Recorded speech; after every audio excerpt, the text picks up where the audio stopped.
Hi, gang. Let's talk about news release option A. Got my notes because I've looked through all your option A's. All right, what's option A? Option A is a story about something a business is doing. Great.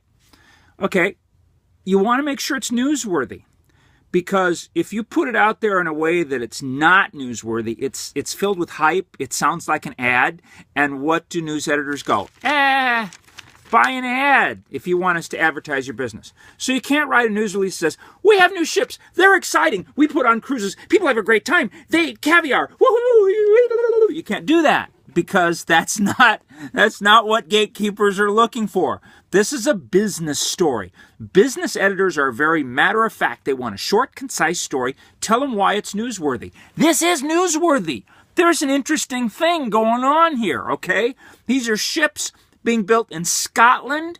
They're going to be shipped to the United States in pieces. They're going to be reassembled here. That's cool. That's the newsworthy element. That's something that a gatekeeper wants to come out and take a picture of because it's cool. So that's what you want to focus on. You don't want to focus on the caviar and the dinners and the dancing, and nah, it's not what it's all about. Okay, so think like a news editor thinks here. Think newsworthy, because that's what they want to see. So you want to make sure this is newsworthy. News, not hype. Okay? The paper is full of hype. The media are full of hype. We want to just give them a short, concise, newsworthy story, because this is going to go to a business section of a paper. Don't put Chicagoland area. Don't put that in there. Because like I said in the other video, if you've watched it, the media, if you make them feel like they're not getting an exclusive story, they're much less likely to run it. If they think that the story is going to everybody, they may not run it. They may not care. So don't put Chicagoland area in. That's one of those things I put in the fact set to see if you will not use it. So don't feel like, oh, Swanson put this in the fact set, I got to use it. No, you got to use this. Use your brain and think about, is this really important? Because if it's not, don't use it. Okay, news, not hype. Full company name. You can't call this the Twilight Company. You can't call this the Twilight Cruise Company. Please, use the full company name, because that's important. It's about brand image, and we've talked about that. Think the news hook. I've already talked about that here. There's a news hook here. And the fact that they do dinner dance cruises ain't it, okay? So please, think like a reporter thinks. Think like an editor thinks. Think like a business editor thinks. They're interested in the business angle of this. Are they ships or boats? I don't know. Pick one. Don't call them ships in one sentence and boats in another. They're either ships or boats. You decide. The AP Style Guide's a little murky on that. I'm just interested in consistency. Is this a cost or an investment? Think about that. That one little word, cost. That sounds negative to me. When a business has a cost, that's a bad thing. When a business makes an investment, that's a good thing. So a lot of times we transmit messages with even a little word like that. Just saying this is a cost, that sounds kind of negative. Read your sentences aloud and see if they make sense. If you've got a 25-word sentence with 4 commas in it, read it aloud.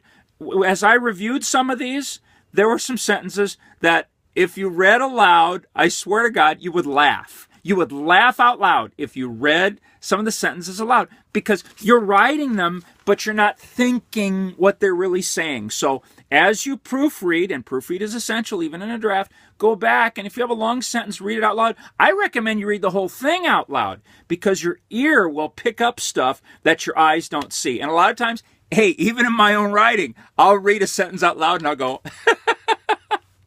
really? What was I trying to say there? So, this is not personal. This is just an issue of you got to do that, because your ear will catch stuff that your eyes don't see. A lot of you took stuff right out of the fact set and plunked it down in your copy without even thinking about it, And this again goes to the reading out loud. Like I said in there, the ships were going to be launched in May this coming spring. I don't know, there was some redundant sentence I used about when this was going to happen. And I kept reading that over and over and over again in the drafts. Just because I say something some way in the fact set doesn't mean you have to copy that. And in fact, if we were to say, next month is July, this coming summer, that's kind of redundant. So let's not be redundant. Because remember what I said at the beginning of this class? Don't use a single unnecessary word. And I mean that seriously.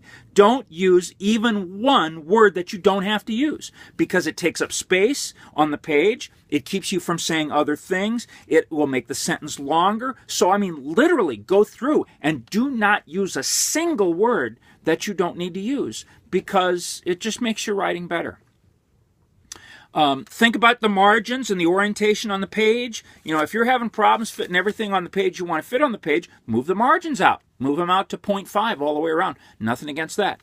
Don't use like 6 inches of the top of the page with your contact information, and don't put the company name in a big flowery 48-point font, because that burns up half the page.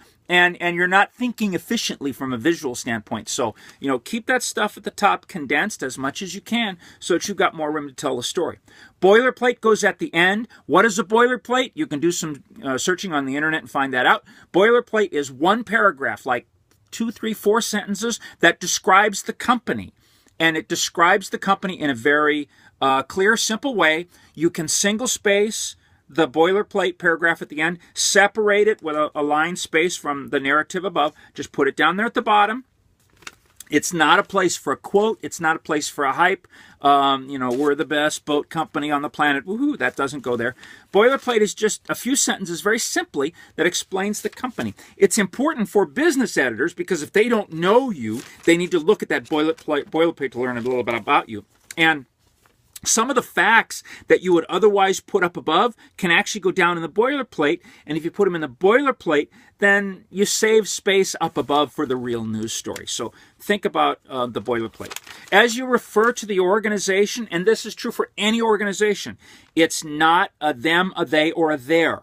The organization is an it. So you should not write the Lake Michigan Twilight Cruise Company, they announced today. No, they didn't do so. It's an it. Now, I know we hear people referring to non-human organizations as theys all the time. That's wrong. So the company is an it. The Lake Michigan Twilight Cruise Company, it announced today, blah, blah, blah. Or it said that the boats were, or, you know, look for a way to smoothly do it, but don't say the company is a they, because then that implies that it's a human thing, and it's not. Don't get too deep into the math. Don't try to, you know, be a wizard by saying that because the revenues are going to increase, this, that, or the other thing is going to happen, because you don't really have the judgment to say that. So just put the figures out there and let the editors take care of it themselves, you know. So just include the facts and don't try to interpret the facts, especially when it comes to revenue and stuff like that, because let's face it, we're in communications because we're not numbers people, right? If we were numbers people, we'd be across the street in accounting, and we're not over there. So just keep it real simple. And make sure, though, that you double-check those facts, the numbers, with the fact set. One of the drafts said the company's revenue for this past year was $1.69. They couldn't even buy a gallon of gas. The boats couldn't go out because there was no gas. So just, you know, just keep it simple on the numbers, and you know, let's not get above what we need to do. I'm looking for you in this. Here's what I want. Option A. I want you to take the fact set, which could very easily transition to a hype-filled news release, advertisement disguised as a news release. I don't want that. I want a simple, clear, direct story that would be appropriate for a business editor with a newsworthy hook on it. And the newsworthy hook is that these ships are being built overseas and sent here in sections. They're being built in Scotland. That's kind of cool. That would imply to the editor, this is a photo op, you know, so that might be a neat thing for later on. So just keep it simple, but keep it newsworthy. Don't try to get cute, because news editors on the business side really hate it when we get cute. We get cute, they go fast dash to the trash. So we don't want to have that happen. Keep in mind that, make sure I've got everything on my list here, I believe I do. Keep in mind this fact, 80% or more of news releases sent to the media never get used. They never get used for a variety of reasons. They don't look right. They are filled with hype. They are not in AP style. You better be using this, or an earlier version. You better be using this, because if your news release is riddled with AP style errors, I'm going to take points off of it. But in a real world situation, it would not get used, because the editors have lots of other stories to go through. And if they get your news release and it's full of errors, they're not even going to take time to correct it. Fast dash to the trash. It's over. It's done. So 80% or more of news releases don't get used because they look weird. They are filled with hype. They're advertising in disguise. They're not AP style correct. Or they're just such a blatant effort to get attention that it won't add anything to the media product that the journalist is trying to create. So you don't want to go there. Make it a nice, short, simple story. Even when news releases are perfect in every way, there's a great chance it won't get used simply because there's so much competition. So you need to make it perfect, because you need to increase the odds as much as you can. And if you send a news release that doesn't look good, it doesn't sound like news, it looks weird, it's filled with errors or AP style mistakes, it's just not going to get used. And that's going to reflect on your ability as a PR person and a PR writer. So I'm going to put another handout in the forum that will give you some additional guidance, on paper for you to look at. So please do that. Please review the videos. It's really important. Also that you get in there and comment on each other's stuff, because the more comment you get, the more eyeballs you get on your news release, the more likely you are to get valuable suggestions. One last thing. Just because I didn't make some kind of note on your news release about something doesn't mean you can't review it and rethink it.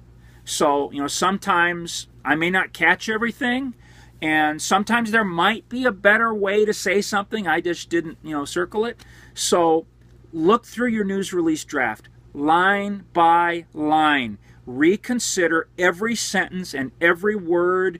Reconsider everything, because the more you do that and the more you think about it, the more likely you are to have a high quality product at the final stage, which is coming up this next week. Thank you.